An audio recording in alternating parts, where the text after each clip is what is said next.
It's the Al Travis Show. We love getting him in here. When we're talking farming, we get our farmer extraordinaire on, Jerry Groskreutz. Four generations on the farm, 45 years himself, and the guy who runs the Ag Expo, as far as I can tell. Thanks for being here, Jerry. How are you? Correction here. I know you invited me to the party, the Ag Expo up in Mankato last week. I went on Wednesday, I think. Yep. Whatever day it was. Snowstorm coming. It was going to be the, Blizzard-Geddon thing going on.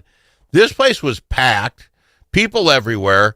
And if you wander around with Jerry, you cannot go past more than two booths before someone stops and, hey, Jerry, come over here. And then you start talking shop. You are non-voted on king of the party, I think. You are him. No, it's more that people just feel so much better because each draws a number and gets in line to pick on me. Oh, is that okay? Yeah. That's probably fair. They did rip on you quite a little bit. Most of the folks there. I really enjoyed it. I don't know, they had lunch there. That sort of thing. The snow was coming in, so people were leaving after noon. But that's a 2-day event, right? Tuesday, Wednesday. Yes. Mm-hmm. How many people you guess would go through there? I mean, it's packed as far as displays go. And you only saw half the displays.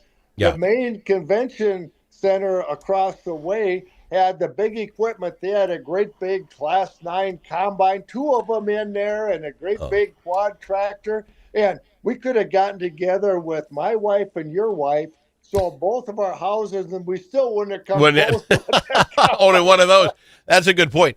But what gets done there? I mean, I get each booth, they're selling their wares, right? If it's the corn guys, they're trying to tell everybody what great stuff they do. I get that. And farmers go around. You're involved in it on the day-to-day. Does the average farmer guy go in there, spend whatever it costs to get in? If you're a member of the corn growers or ag, I suppose you get in for nothing.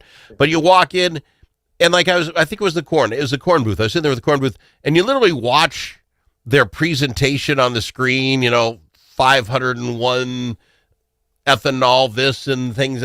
Do they just sit and read all that stuff? Is that how they get caught up? Or what does the average farmer get out of that? Well, if you would have been there earlier in the day. Well, I had a job. Well, you had your real job to take care of before you came Things to do. Try and get a free lunch. But the first day, the soybean growers had their annual meeting. So the trade show floor where you were was pretty much deserted for an hour or an hour and a half because they were having their annual meeting. And the next day, then the soybean growers had their annual meeting or vice versa.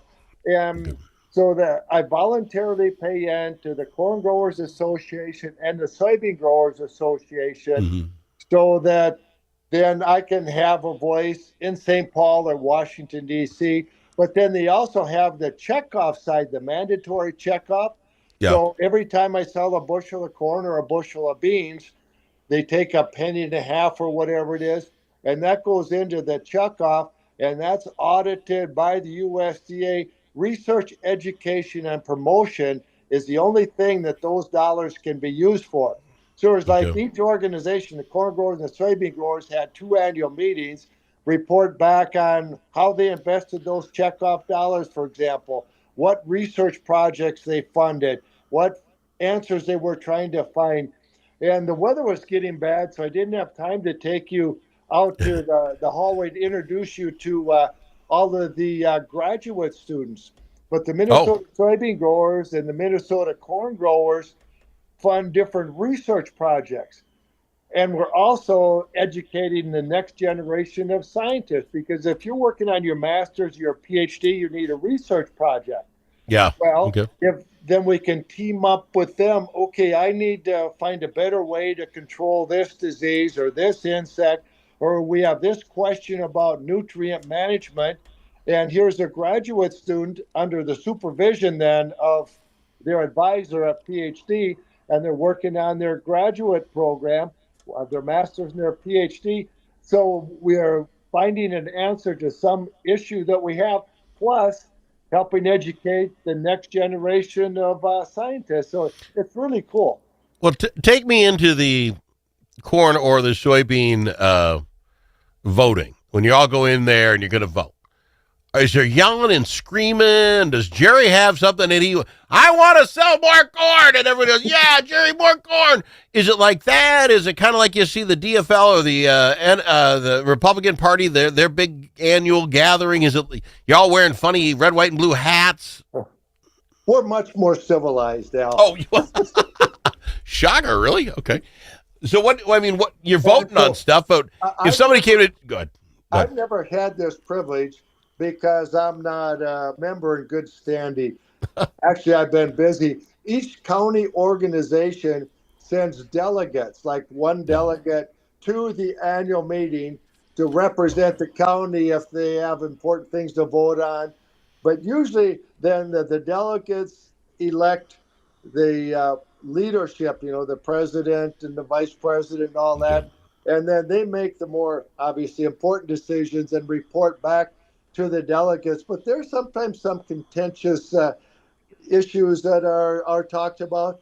But boy, I wish in Washington, D.C. or here in St. Paul, maybe they could learn a few things from. Sometimes we disagree, but we have civil disagreements. Yeah. We feel strongly about something, and it's all about then the votes. Yeah. Really enjoyed meeting all the folks out there. Can I tell you who stuck out the most? Sure. And I'm not going to remember the name. The two young ladies, very tall young ladies that are taking care of the turkeys. Oh, Jessica and was it Katie? Yep, at Farm America. Yeah, they're like one of the first people I met. Very tall gals. I'm not a real tall guy. They're very tall gals. Nice as can be. And then you're figuring out what they do. You knew what they did.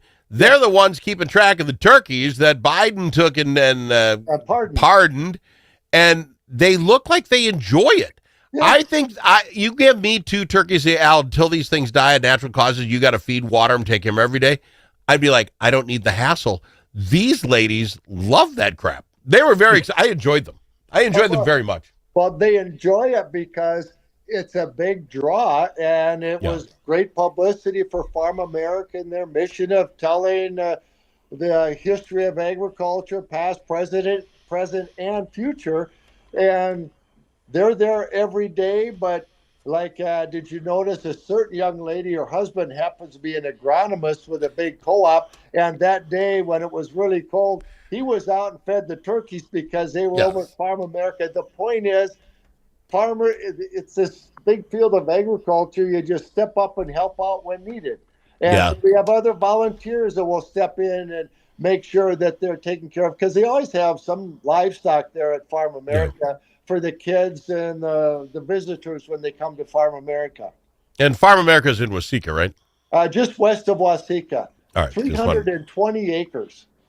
Yeah, and this gal's got 2 turkeys, and she's loving taking care of them. I thought it was just funny. I got to go to break, Jerry. We'll talk on the other side. Sure. I've got him, Jerry, on the Al Travis Show. More coming up right after this.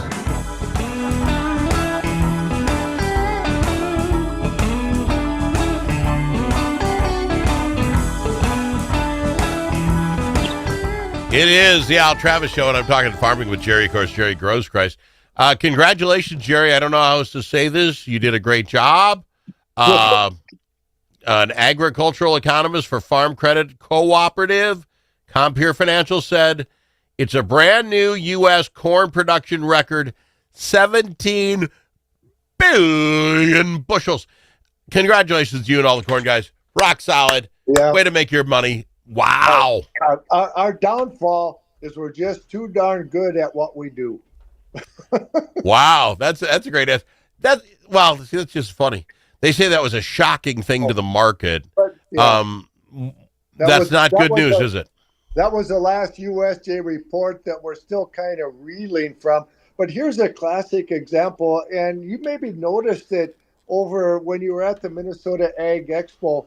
But I was over at the Southern Research and Outreach Center at Waseca. Tom Salinka, the executive director of the Minnesota Soybean Growers, was there to introduce the soybean growers' new research director.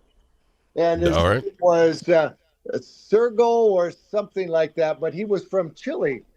And he spoke very good English. You could hear that he had an accent, but he spoke very good English. And he's the research director that helps the soybean growers, for example, decide which research projects, whether with the University of Minnesota or maybe those grad students we're going to fund. And Mm-hmm. so I was doing an interview with him, and all at once it dawned on me. And I said, when he said he was from Chile, and he got his advanced degree, his PhD from North Dakota State University. And I said, well, you have a system like we have here in the United States, here in the Midwest, in Chile, just like we do, right? And he Yep. said, oh, no, not anything like this incredible system that we have. For example, when I was a dairy farmer, if an animal was sick and I didn't know what was wrong with it, and I could check some things, I called the vet out. Maybe it's a new strange disease.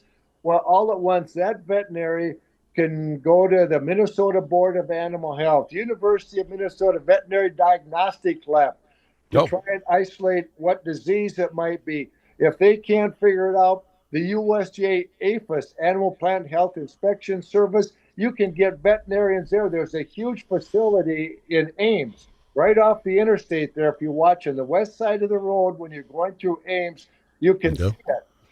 All of these incredibly intelligent people, and then they can network with other scientists in the Midwest.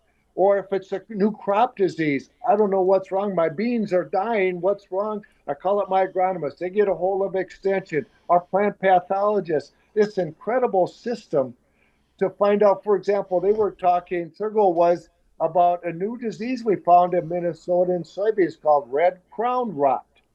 It's a fungus. We'd never seen it before. They were already working on it because some farmer in southwestern Minnesota noticed it in his field. So they're already doing research on it and they know something about it because apparently it's way down south.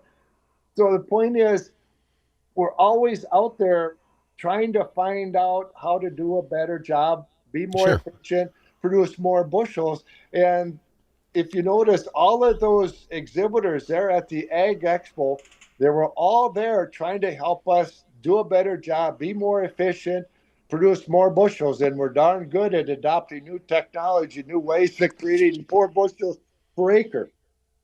Okay, but yeah, but you just said that was your downfall as well. This is wonderful. You just got Yeah, more. You just said record breaking. How did it hit the stock? How did it literally hit the market then? How bad did corn yeah, fall? Because you guys are so good at it. that day when the USDA surprised us with that huge revision upward production, took corn down 25 cents a bushel. Wow. That hurts. Yeah, Good thing you got so yeah, many bushels. yeah, yeah.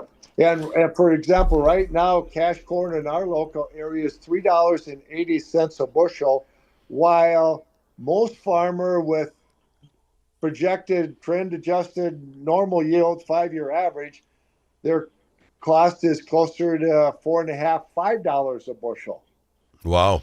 Now, if you projected, my average is 210 bushels an acre, and I talked to one farmer, they were in a great area. Mother Nature smiled on them. They got 260, 280 bushel an acre. Well, guess what? Low prices, but they had a whole lot of bushels an acre to sell. But it hits Yeah. somebody like in south central Minnesota, where we got those really heavy rains the second year in a row. We don't have all those extra bushels, and we got crop insurance that helps us hopefully survive for another Yeah. year. Well, But let's talk about what, survival. I got to switch one more topics. one Go more ahead. point. Who's the big winner to this? Yeah. People like you, Al, Thank goodness I finally won something. How did it help me out? because you've got reasonably priced and very safe, affordable food for the consumer. That's a good point. That is. I've enjoyed my food a lot. Yeah. Let me ask you this, Jerry. Just last on it. The president of LA came out and was warning Canada that they're going to put 100% tariffs. You did on some social media posts. You all got together. All you farmers got together. How bad was tariffs for you guys in the last year? Are we really concerned about it? Did it do anything to you? And are you worried about next year's tariffs? I think maybe there was some concern, but it when all of this first started, I said we had President Trump for 4 years, so he's negotiating in public. You Yeah. know, he throws out this, here's what we're going to negotiate. And I already heard that Canada said, oh, no, we're just trying to get them to take more agricultural products, China, and we're going Yeah. to take more of something else. So it's already being pretty much defuse. But that's negotiating. So you just have to take a step back, take a breath, and let's see how it shakes out. All right, that's fair enough, Jerry. We didn't even get to talk about how nasty the weather has been. Have you been able to stick around, stay inside your house or your heated cab, and take advantage of this unbelievable, horrible weather, cold west? In case you didn't notice, Al, it does get cold in Minnesota sometimes in January. There's been a pattern. I've seen that in my 61 years. I think you might be onto something, my friend. And we were lucky because we didn't have to fight all of the ice and a foot or two of snow in parts of the country that they aren't used to it. We dealt with it. We're getting through it. We're going to be fine. Appreciate you, Jerry. I'm out of time. Love having you on the program. Talk to you next week, Al. Jerry Groskreutz, farmer extraordinaire of the Al Travis Show. More right after this.